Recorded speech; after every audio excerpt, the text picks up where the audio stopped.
Hi there, I was just finishing off another video when I saw this link on Max Kaiser. It says CNBC admits we slave to watch out central bankers and global government.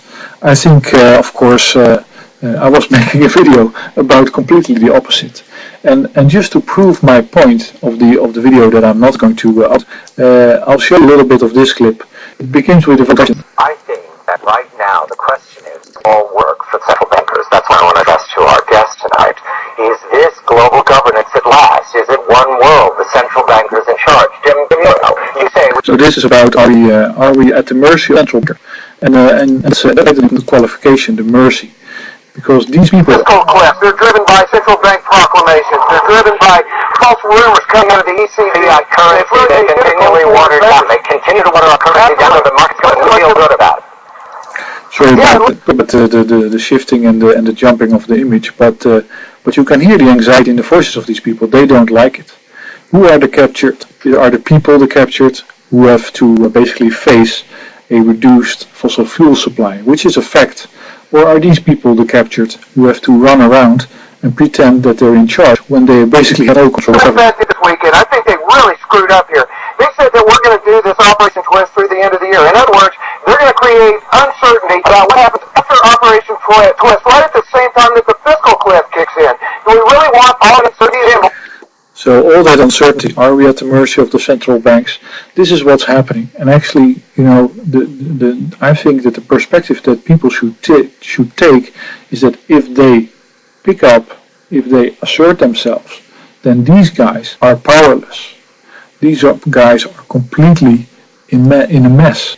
They are completely irrelevant. They will be irrelevant because why is the Federal Reserve making it so hard to make money, making it so confusing for them? Why is everybody losing? Because there's no fossil fuels. You don't want to have liquidity in society because you would be buying fossil fuels. You would see the prices rise if you were able to. So you have basically a retraction of liquidity, continuous retraction of liquidity to keep pace with the loss of power of the US over fossil fuel reserve and the handoff over the control over fossil fuel reserves to China. Well, if the US were able to coerce Iran, for instance, to suddenly deliver oil to the US and let go of their nuclear power program, that would mean that suddenly there would be liquidity in the US and there would be productivity in China for the oil delivered to China with US dollars, and there would be an economic boom. But that's not happening because China has been prepared for this and is militarily superior. It's going to get that oil from Iran, and the US is not going to get it. It's going to get the gas from Afghanistan, and the US is not going to get it. So in the US you have a scenario with only one light at the end of the tunnel, and that is the renewable energy light, and the only people that are going to realize that, are going to do that, are people themselves. It's not going to be a top-down thing because the top doesn't have any power anymore. This guy is supposed to be an economic, let's say, kahuna, top knob, whatever. He is anxious. He is out of power. He's out of control. He doesn't know where to look. So where is his control? He doesn't have any. No, this is the reversal, I think.